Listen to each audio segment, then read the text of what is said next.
Tori. Hello. Is that gray bar showing up across the bottom or no? It is, yes, sir. Yeah. Figure out the best way to do this. Did you optimize your video settings? I did, and when you do that, and you still have the video up so you can like see people, Do you want to turn that off, or do you want to? Yeah, I can turn it off. It's just I'm sitting here talking to myself, staring at the screen. No comment. Yeah, I do that anyways normally. So.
Hey guys, just a reminder, if you want a copy of the presentation for those that are just joining us, if you go to the chat function and select myself, send it to me privately, your email address, and I'll get that out to you guys tomorrow.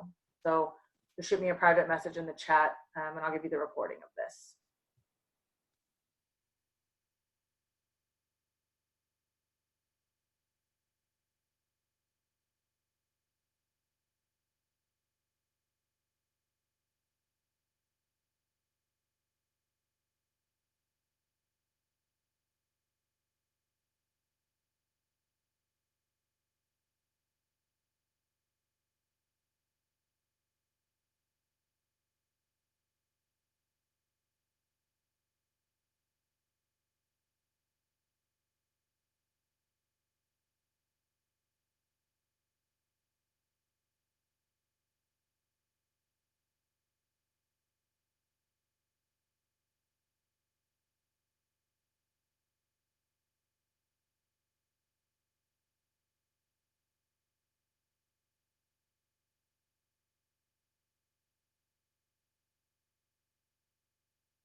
Sorry, you got me now?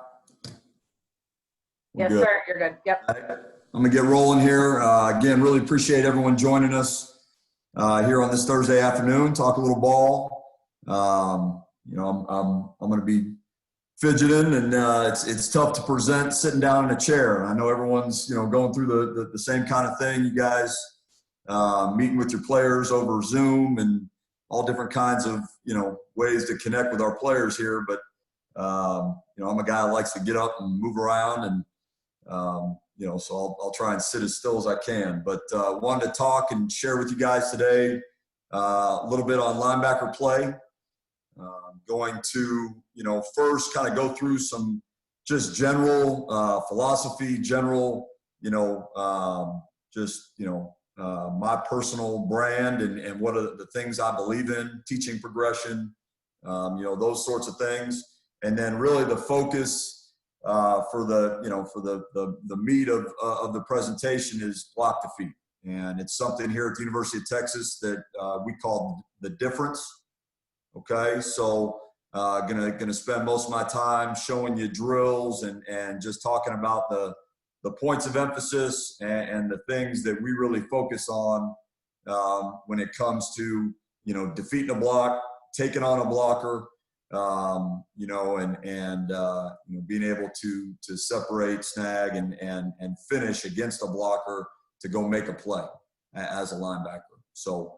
Hope everybody can see this screen here. Was having a little bit of issues with some stuff popping up, but we'll go ahead and get started. One of my favorite quotes, all right, and it's something that we break our meeting, every linebacker meeting that I have with this quote, and it's something that I really stress my guys to live by, and that's don't talk about it, be about it. And what do I mean by that? That's not encouraging guys to be a mute and to be a robot and to not, have personality. As you get to meet me and come to practice and spend more time around me, you'll know I'm not a quiet guy. And I love to talk trash and compete and have fun with the best of them. And so I encourage my players to do that as well, because you can't play defense without passion, and you can't play the game of football without energy and enthusiasm. And so that's not really what I mean by that. What I mean is if you tell me something, your actions need to back it up. And another quote, obviously, that I'm sure many of you heard, that your actions speak so loud I can't hear what you're saying. And so that's really what I stress to my guys. You want to be an all Big 12 player. You want to be an All-American. You want to go on and play at that next level, okay? But you're not showing up to class on time. You're not, putting in the extra time and effort in the weight room, in the meeting room, whatever it might be. Then your words and your actions are totally separate. So, big time quote for me and for the guys in my room. I'm not going to read through this whole thing. Again, I know Tori's able to send you guys this presentation, so you can get the details of this stuff, but just to define the core fundamentals of what we're looking for, and when it comes to linebackers. And I'll say this to you guys, because I know it's a lot of high school guys, in on this presentation, but it's getting harder and harder to find the linebacker, position and to evaluate. A lot of you guys, and I don't blame you, put that guy on the edge and tell him to go rush the quarterback. And that's how he can be most effective for you to win ball games. And I do the same thing. It's getting harder and harder to find those guys that can play in the box, that can play in space. The day and age of the 240-pound, neck roll, A-gap to A-gap linebacker, or those are pretty much dead and gone. So, we're constantly trying to find that space player, that athlete, that guy that has these core values: toughness, coachability, to be a fundamental player, the relentless, effort and passion for the game, and then being a playmaker. And you'll see, as we continue to recruit here at Texas, we'll take safeties that have the growth potential. We'll take edge guys that we can trust to back off the ball and have the instincts to go make plays. But again, these are the core values that I really search for and pride my guys in my room here at Texas to live by. I think this is important, and I put this on here more of a suggestion for you guys. Too often, the coach to player relationship is a one-way street. And, I'm the coach and I'm telling you, what to do. And here's what you have to do, what you have to do, what you have to do. And honestly, guys, I think they need to hear and they need to know, what are the expectations they can have of you. My dad was my coach in high school. So to all you, high school coaches, I say thank you. And I know and appreciate what you do on a day-to-day basis. And, having grown up in the game, having grown up, going to practice and jumping on agile bags and watching the relationships, the effect that my dad had on, his players and his coaching staff and their players, was huge for me.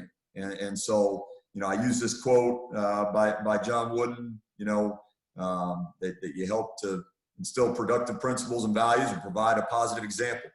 The shame of it now, is that I asked everybody, that I show this, who's John Wooden, and very, very few people more and more can raise their hand and answer that question. But it's critical that they understand that they can always approach you, good, bad, or indifferent. Communication is the key. I tell my guys all the time, I might not like what you have to say, and you may not like what I have to say, but at the end of the day, we're going to know where we stand, and we can walk out the door and really, be dedicated to finding a solution. Number two, demanding yet rewarding. I'm going to be all over you. I've got a level of an expectation and a standard for you that is even higher than you have as a player. And so, I'm gonna hold you to that. But at the same time, you got to be rewarding. It cannot be, all of one, and it can't be all of the other. There's got to be a mix. There's got to be a balance.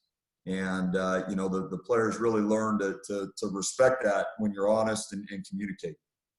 And the third one, my goal is to cut through the BS, develop relationships based on trust, respect, and love. And I put those three words in there. Those words, especially that last one, isn't thrown around a whole lot in the man's man and macho world of football. But you guys know, who do this for the right reasons, that the game of football and the effect you can have on a young man's life and the relationships you can build that go beyond 4 years of high school, 4 years of college, or whatever, are huge. And does this happen with every single player?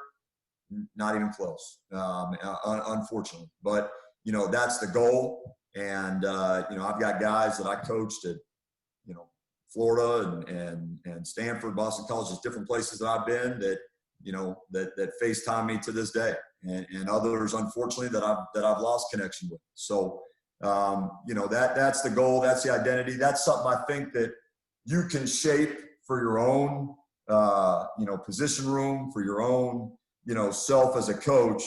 Just what do you think the young man can expect from you, and just what's your commitment to them, and then not only knowing that, but showing it to them and expressing it to them, because then it makes it real for you, and you obviously have to live to that and up to that standard every day. Teaching progression. So just getting started on this, I think that whether you're learning Spanish, 305 or American government 250 or whatever coverage, front and call you want in the game of football, there's got to be a progression. There's got to be a learning progression. Okay. And this is mine. This is ours. The way that I create my install tip sheets and the way that I, install with our players in fall camp or on a Tuesday of a game week, this is the foundation. I really lean on, these core principles of alignment, assignment, key, technique, and execution, to build that knowledge for my players. And I really stress to them to try and learn in this progression. Because as you get out on the field, and obviously you want to make it to where things are a habit and things are automatic, you got to have a progression to get your mind and get your thought process there. And so these are, the core pieces for me. I'm going to go through each one of these before we get into talking about, block destruction and the difference. Alignment, again, this is our language. This is pretty common language throughout the game of football, high school, college, whatever NFL level you want to talk about. I know some people do different things, but we use the numbering system. For our D linemen, it's a single digit, and for the linebackers, you throw a 0 on the end of it. So the odd numbers, 10, 30, 50, are the outside shoulder of the center guard tackle. And then, the even numbers are head up, 20, 40, 60, head up the guard tackle, and then tight end. Talking about a space player, apex player, apex splitting the difference between the end man line of scrimmage and a number 2 receiver, possibly a number 3 receiver, whatever your scheme dictates. And then our wide alignment, just getting out there and getting on the inside shade, inside foot, my outside foot to his inside foot. Hip alignment, a 9 technique linebacker getting in a hip alignment, jumped off the tackle or off the tight end. All right. First step to success of linebacker is proper alignment. That's critical to your guys, to our players. If I can't get lined up right, my chances of making a play go way down.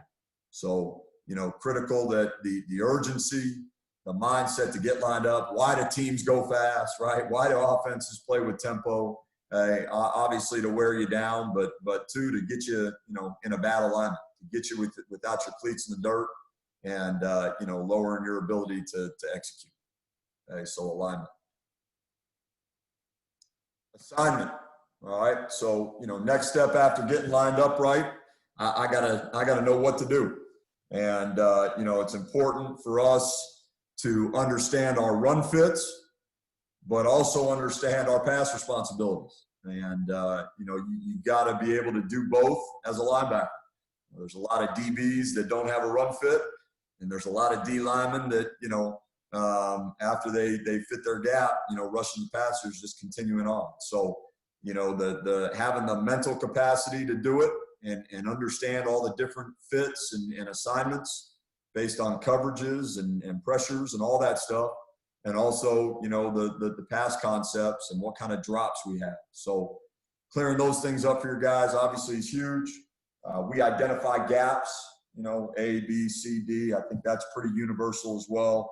But just understanding run fits and how to fit gaps.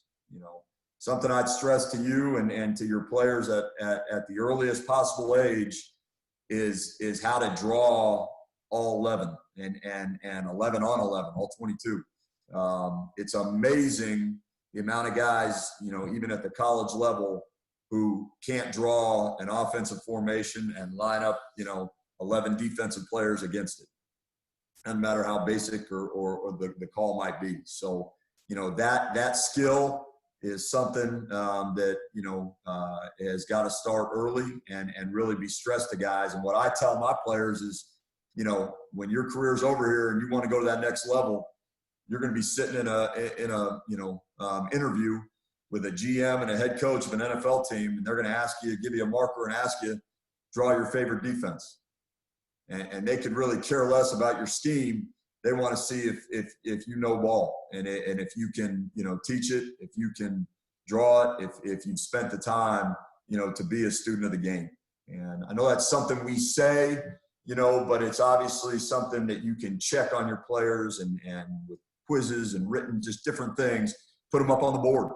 You have an extra 5 minutes at the end of a meeting, toss a marker out to one of your juniors and seniors and say, get up here and draw, this fit. It's always a great thing to do throughout the year. Key, all right. I tell my guys all the time, your 3 weapons as a linebacker and as a football player are your eyes, your hands, and your feet. Your eyes, your hands, and your feet. And your eyes, I believe, are probably 1A, because, the ability to have great disciplined eye control, to be able to key and diagnose and then react, in the right way, especially with the modern day offense, right? Of speed motion coming from one side and, pullers going the other way and the backs going this way and the quarterback's coming back that way, right? Just, communist offensive guys. But, that aspect of your game, the ability to have disciplined eyes, focus on your eye progression, is critical. If you key the center guard triangle, great.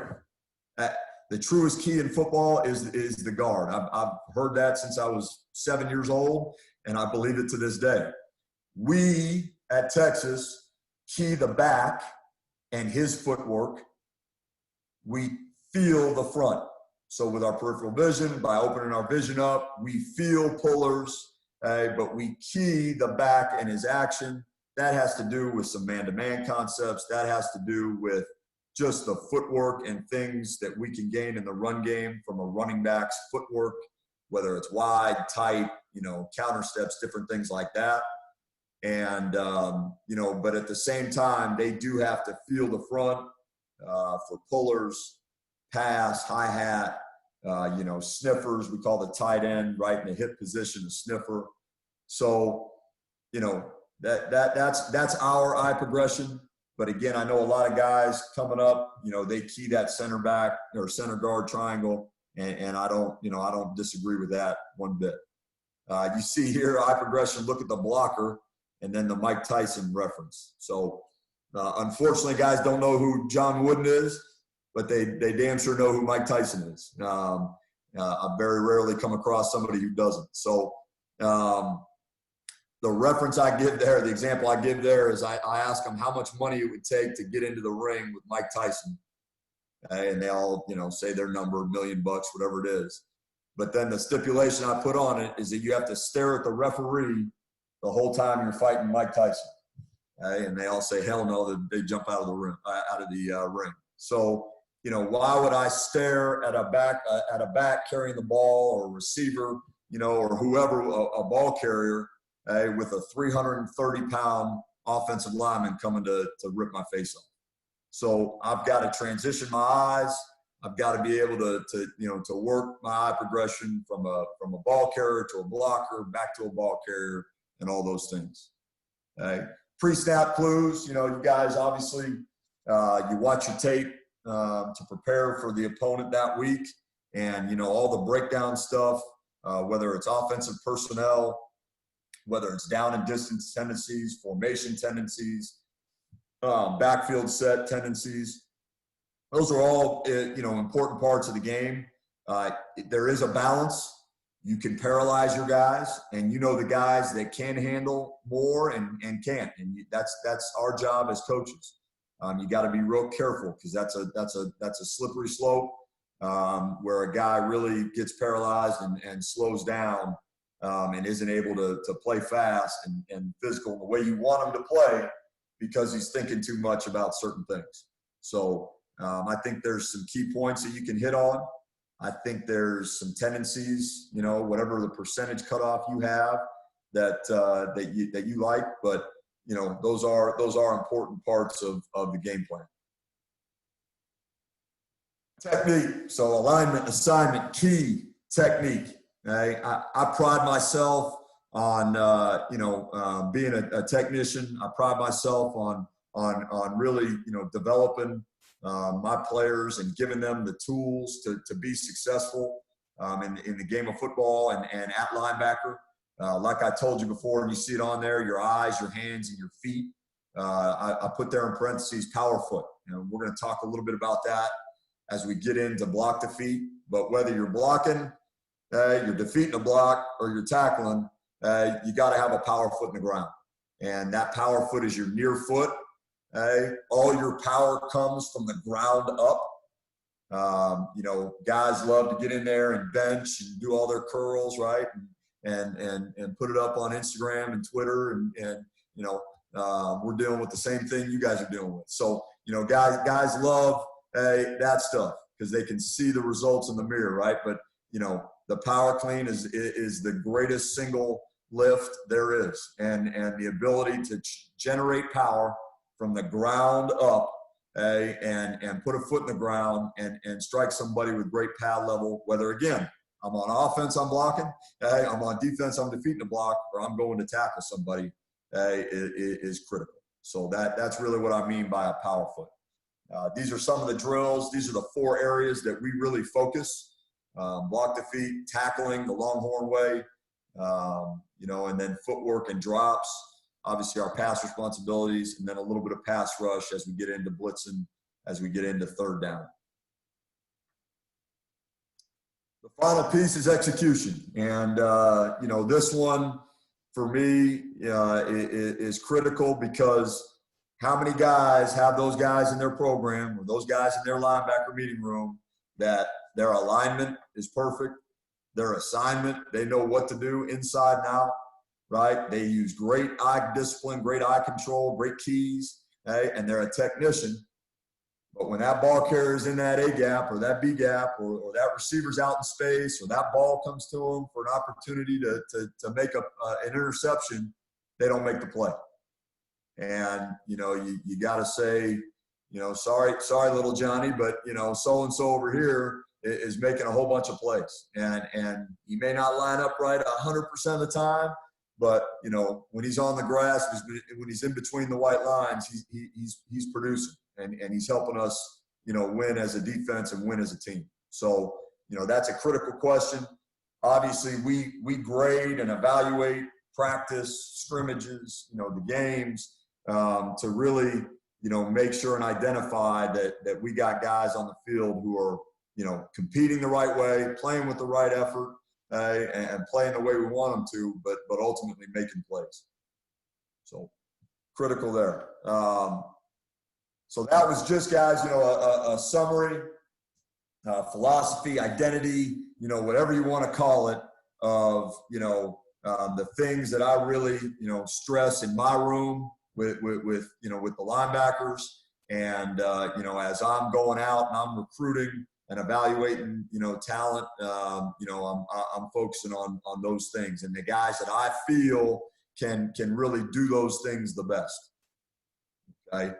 We're going to shift here to talk specifically within the technique, and what we call the difference.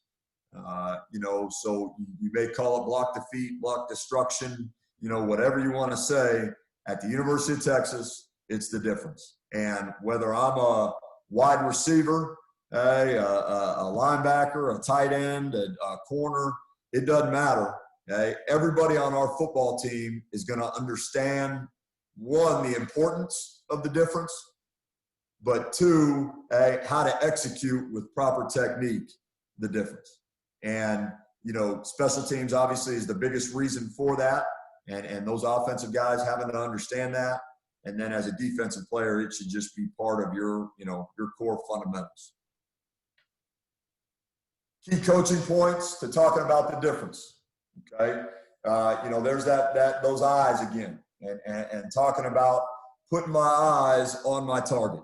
And I gave the Mike Tyson reference, but again, I can't be peeking over the top of a blocker, and then trying to defeat him. Unless my talent just, you know, is so much superior to him, that ain't going to work. And even then, it doesn't work, more often than not. So I've got to really transition my eyes to a blocker, and identify him, and get ready to use my tools to defeat him. All right, hairline to the chin. So what is that talking about? That's talking about pad level. We all know in the game of football, the low man wins. Okay, and if my hairline is on the chin of my defender or my blocker, I'm always going to be lower, always. But your pad level is critical. And in order to do that, you got to bend your lower body.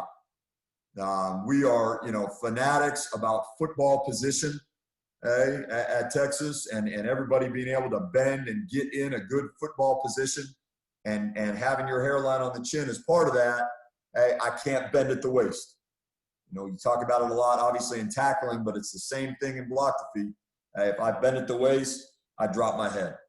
So I've got to bend in my ankles, my knees, and my hips. Hey, I've got to have reverse arc in my back. Hey, and I've got to be ready with great pad level, my hairline on my blocker's chin. Wrists close together. See there, bullet point 3. Hey, I can't do anything with my hands outside. We talk about low man wins. We also talk about whoever's hands are inside, hey, will win. And so in order to shoot a tight, violent punch, I've got to have my wrists close together. And I'll show you what we do kind of to emphasize that in the off season and different drills as we progress into the season. But wrists close together, elbows tight to the rib cage. I got no power with my elbows out. Hey, because, you know, show you guys, nobody bench presses with their elbows out. Those elbows got to be in, wrists close together. The 5th point, what goes with that is your thumbs being up. So really 3, 4, and 5 there all go together. Wrists close together, elbows in tight, thumbs up. Those 3 things are all linked together, and it's the repetition that you can create for your players of that feeling and that, you know, that position of my hands and my arms that will give them that automatic habit to go do it on game day. And then obviously the violent strike. The only thing not listed here is again, that power foot and having that power foot in the ground. So getting to the drill work, you know, specific to linebacker play. This is something for the off season that we use because, you know, obviously you're limited on the equipment and different rules and regulations on things you can use. And these boards are something that we use that have been great for us and great in training a guy's hands. So all that is, guys, is a 2x4. It's a little 2x4 board. Shoot, I don't even know how tall, but it's you know, 2x4 board about that big right there. And one partner holding it. And day one install, day one application of this is shooting one hand. And you can see this first strike here of guys missing wide, elbow out maybe, different target points with their arm, but it's just training, one hand at a time, all right, being able to shoot elbow tight, wrist tight, thumb up, and strike a target. So it's left hand, then it's right hand, shooting and hitting a target. It doesn't have to be the most violent thing ever right now. We're more focused on the hand placement and hitting my target and being detailed with how I'm violently shooting that hand. Obviously, I'm on my knees here. It's more about the hand placement. So it's left hand, it's right hand, and then to finish it, I do 5 quick ones. So just being able to shoot from the hips, to strike that board 5 quick times. Again, just training that position. Elbow in tight, wrist close together, thumbs up.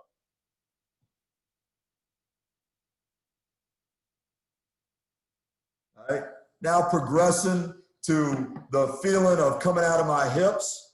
You know, I do this in fall camp and in spring ball. When we're allowed to have spring ball, from a 6-point and striking the 6-man sled.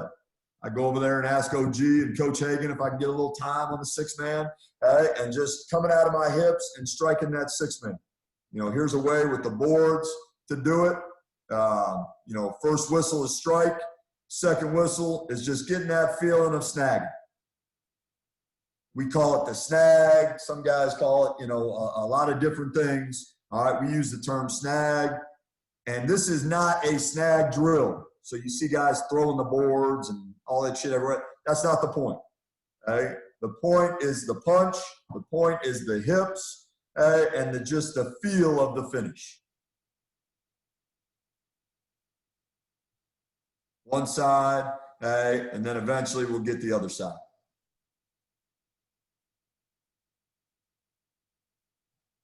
The next day or the next progression off of this, as I keep going here, is now getting them up into that 2-point stance. Obviously, that's where we play. That's where we spend our time. We're not, D-lineman down at 4-point or 3-point. So we got to get comfortable up in a 2-point stance. Okay? Here's where we can incorporate that power foot. All right? And again, the power foot is the near foot. Okay? I want to put that foot at my man. If all your power comes from the ground up, and I put that foot off to the right, off to the left of the man I'm trying to strike and defeat, I'm wasting power. I'm sending it elsewhere. So I want to put that power foot in the ground at my man, and I want to hit my target with elbows in tight, thumbs up, wrists close together, just like my man Court here is doing. That's good position. The next piece of this is just bringing the trail leg, and you'll see as we get into more drills here, that at times guys will leave that trail leg behind. Keep bringing it. Bring it with you. They focus so much on the power foot that they leave the trail leg behind. Show you a couple examples here. You see here 33 David Bender reaching for it, right? He's all upper body. He's all arms, I've got to bring my lower body first. What I tell my guys is the foot precedes the blow. So it's foot hands. It's foot hands, right? It's quick, and it's not foot and then hand, but it's the foot has got to get in the ground before I strike. Better on his second rep. Again, more of the power foot, hand placement, bringing my feet, timing up my hands with it. Leveraged offset to their left, stepping with the right power foot. You can see there, Russell Hine leaving a leg behind there. Just bring that trail leg with me. And now switching to the left. Offset them the other way. Now it's a left foot power foot. Again, the size of that board now, guys, really makes them focus on hitting their target. All right. Obviously, a 330-pound offensive lineman is going to be a lot bigger than a little 2x4, but that's the point. That's the emphasis.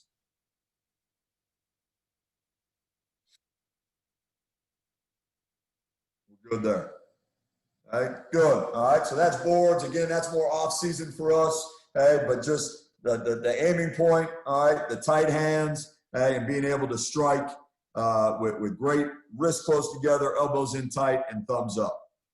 This drill here, med balls, this is a drill that I got from Coach Brick, the linebacker coach of the Falcons, last year or 2 years ago now.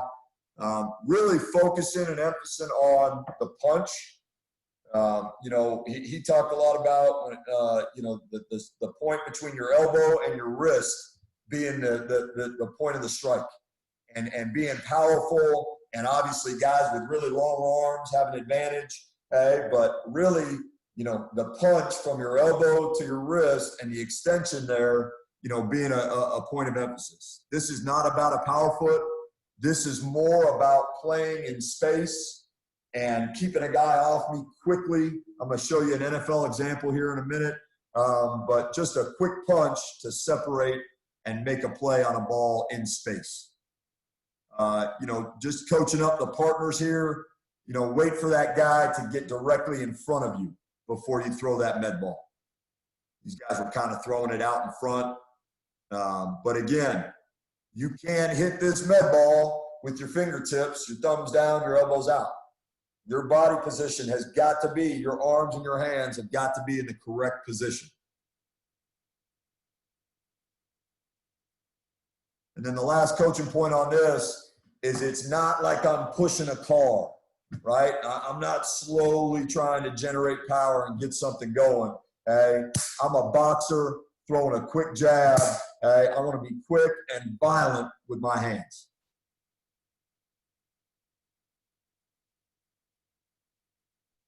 Again, med ball, block the feet.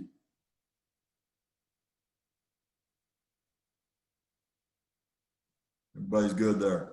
I think I got an NFL example here. Go down, then come back, right? You guys know how to rotate your drills. You can finish this, again, with a, ball carrier and a tackle, right? You can finish it with a fumble recovery. Have somebody down here rolling them a ball, right? You can do a lot of different things, and I think that's critical, to incorporate tackling, turnovers, right? Some sort of finish to your drill. Here's the NFL example I was telling you about, Bobby Wagner, here number 54, for the Seahawks. Got a little spot shadow on him there. But again, I'm gonna use him again as an example for how to strike and how to put a power foot in the ground and strike a blocker. This isn't that drill. This isn't that focus. This is, I gotta not waste my time with this guy because of where the ball is and where I need to go to make a play. So you can see just the quick pop and extension that Wagner has here on this offensive lineman for the Packers. Bobby also, I believe, has like 35.5-inch arms.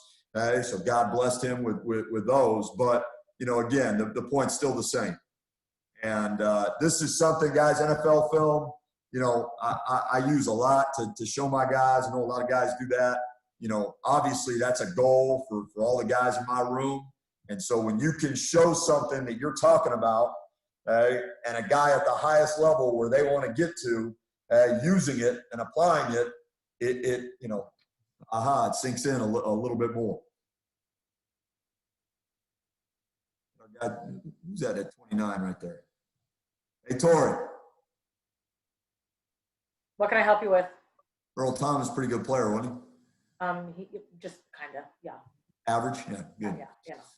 Good. All right, one-man sled. Okay. Now, getting more into the, season, getting more into the, if you have the equipment and the ability to use this is by far my favorite piece of equipment in the game of football right now. All right, hands down. Take me to the grave. You're burying me with this one-man U-bar sled right here. Okay, and all it is, guys, is your popsicle stick dummy one-man sled. Take that damn popsicle pad off of it, and you got the U-bar underneath. And now I think now they're specifically making them and for the whole purpose. But if you got a one-man, guys, take the pad off it, throw some tape around the U-bar shape there, to protect your guys' hands, and you got what you want. All right, and really, again, the focus here is the power foot and the hand placement. All right, it's April 16th. We should be 4 weeks into spring ball here, and I'd have a bunch of Texas film doing this. So I apologize. But in order to give you guys, a good presentation, I had to use some of this older stuff. Tori, don't tell on me. Right? So power foot and hands, striking, coming out of my hips, and then the violent snag to stay in my gap. And here's a big coaching point for me. I talk to my guys about hatting my gap and understanding when I stay in and when I get out. So we talk all the time about staying in versus getting out. Gap versus gap and a half. You're not a 3 technique. You're not a shade. You're not a robot. All right. Yes, you are an A gap player, B gap player, whatever it might be. But you have got to be able to strike, snag, and get off a block and make a play. All right. On another gap or at another part of the field. So here it is, working, getting out, gap and a half. You see the right foot, power foot. You see the elbows in tight, thumbs up. Guys, there's no other way to hit this sled than that way. That's why I love it, man. There's no other way to hit this sled than with having your wrist in tight, your elbows in tight, and your thumbs up. You try it any other way, you're going to bust your fingers up. And now I'm going gap and a half. I just stand for them and tell them, all right, here's your ball carrier, staying in or getting out. Changing it up, left foot now, strike and snag. It's a great violent punch, putting that power foot at your man, striking and snagging. Here's one getting out, gap and a half. Good. So same guy we just talked about. Bobby Wagner, I'm going to go to the end zone here. but entirely different situation. You see him here at 54, totally different situation. He's going to have a downhill blocker at him, right? Ball carrier in phase, man, coming downhill towards his gap. And look at the body position. Left foot, power foot, hairline on the chin, hands inside. And he's taking a, 300+ pound professional, and bending them backwards in half. That's a hell of a strike. That's a hell of a job putting a power foot in the ground and delivering a punch and delivering a blow to a blocker. Good. All right, so that's that one-man sled. If you got one of those, I believe in it wholeheartedly. If you don't, beg your head coach to get one, or go steal the popsicle sled and throw the pad away. So there's no choice, all right, but to use it that way. All right, sandbags. And these next two drills, guys, are going to be, the point of emphasis here is the snag, the disengage, the violence and the urgency it takes. I tell my guys all the time, I ask them, is holding legal in the game of football? All right, and I didn't get in for Coach Hand's presentation. What was it, last week or 2 weeks ago now? But all offensive line coaches, they all teach holding. They're all cheating bastards. So holding is legal in the game of football. So you've got to be violent, you've got to be urgent, and you've got to be have the mindset that I'm going to break your damn arm if you don't let go of me. And that's that mindset, that point of focus and emphasis is critical. Right? So right here, the start of this drill, I tell them which power foot is up. Here it is a left foot power foot. We got these sandbags. I think they're 20, 25 pounders. All right, holding them on the inside handles. A lot of these have two handles, outside and inside. Get them to grab the inside. So it's, again, emphasizing how tight their hands got to be. And they start with that bag at their chest. Not down at their waist, not holding it lazy. They're already in the fit. They've already struck the blocker. They've already put that power foot in the ground, and they're in the fit. It's a 2-whistle drill. First whistle, extension, violent extension. Feet get active, man. Feet are hot. And then the quick second whistle for the snag. And when we snag, guys, we are violent, low, and away. I don't want to throw them into my body. I don't want to throw them down straight in front of me. All right, I want to throw them violent, low, and away. And it's a full body movement, man. It ain't just your arms. You got to use your whole body. So that's left foot staying in. Here's left foot getting out. First whistle, extension. Second whistle, violent snag, low and away. Switch the feet, right foot up. First whistle, extension. Second whistle, violent snag. Sometimes guys will go up too much. You can see this guy here, 45, going up with the bag. You're never going to take a 300-pound old lineman and pick him up off the ground. It's out, right? They want connection. We want separation. Violent extension and snag. And then right foot, getting out, gap and a half. It's quick. You can work through it, all right, and get all 4 of those cycled through in an Indy period. Here's Blake Martinez, linebacker for the Packers, a guy that, has been, I think, top 3 in tackles for 3 years in a row now, I believe. All right, and here's him again, power foot, hand placement. You can see his hands and the hands of the old lineman outside. His pad level at the start wasn't great, but he gets underneath them. And really here, just the snag. Getting extension, getting a man off my body, and being violent with the snag to stay really in my gap. You can see him peeking out of his gap, but he really ends up staying in his gap.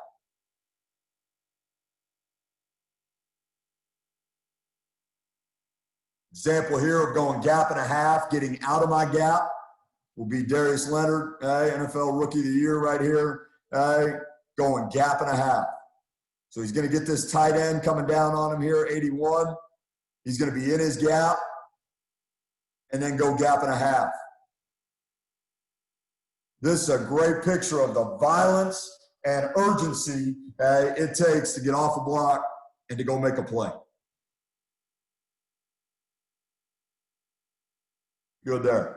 All right, just another way, guys, to drill the same thing, and another little visual cue for you as you watch tape. If you have the ability to watch your own Indy, or just as you teach guys, use this drill. Got this from Don Brown when I was at Boston College with him. He's now the DC at Michigan, and a hell of a football coach. But this drill right here with these pop-ups really emphasizes the violence of the snag. And not because those pop-ups are heavy. They're not. They're light. They're short ones. They're not the tall ones, the short ones. But really, as you watch it, you can see if a guy bounces this thing off the ground. Or if you can see the bag just kind of, right, not really go. And that shows you how much urgency and how much violence he put in to snagging that thing. Again, they're in the fit, left foot, power foot, right? Bag at your chest, hat and eyes in your gap. First whistle, extension. Second whistle, violent snag. So pop-ups there. I have it the other way as well. Didn't make it on this cut up, but again, switch the power fit, switch the gap, and then you can work staying in and getting out with that kind of violence. Here's our boy again, Bobby Wagner. Look at the violence and the urgency at the point of contact. Bad power foot, right? His near foot should be his left foot, but the violence to get off a block is there. And that comes from sandbags, that comes from pop-ups, that comes from the repetition to do that. All right, the last two drills, guys, I had on here, we got some video that got kind of chewed up, got messed up, but our below delivery and push-pull. What I love about the drills that I showed you up to this point is it takes a lot of the wear and tear off your guys with the one man, with the sandbags, the pop-ups. There's not a lot of contact there, but you're using and training all the key core values and core fundamentals that they need. The below delivery drill is the old typical partner drill where one guy is leveraged, and it's 3 shots. I'm left foot, power foot, hand to the throat, hand to the shoulder pad, separate, strike, and snag on the third one. So that's just partner below delivery. And then the push-pull is I get them in that fit with a partner, and it's 3 extensions. And you just get the feel for a guy leaning back on you and pushing them off your body and just what that feels like. So I push, I pull, I push, I pull, I push, and I snag on the third one. So those are the other 2 drills that I use quite a bit. But again, those obviously more of a Tuesday, more of a fall camp type drill of creating a lot of contact. You guys know it. You're limited on contact, as are we. So you got to find the ways and use the tools and the equipment to be able to get what you want. All right. Just to kind of close out and finish up here, again, I mentioned to you that, my dad was my coach in high school. And, so again, I want to say thank you. I appreciate, everything you high school coaches do. I've been drawing how to fit the power in my notebook since about 5th grade. And my GPA probably reflects it, but, very, very passionate about, the game of football and being a teacher and a coach, and pretty much knowing all my life that this is what I want to do. Appreciate everything you guys do. I appreciate you guys joining, me for this, and hope that answered some questions, gave you some ideas, some things to play with and adapt and mold into your system. And, for all you coaches in the state of Texas, look forward to getting out and meeting everybody and you know, excited to be here. Tori, that's all I had. Do we have any questions or anything? I know I got about, I don't know, 10 minutes. Guys, if y'all have any questions, y'all can put them in the chat. We can look if anything comes in right now. So I don't think anything's coming up right now. Okay. Okay, guys, y'all are good. So thank you so much, Coach Huzler. So I'm going to end this, and we'll see y'all back next week, hopefully. Welcome. Welcome.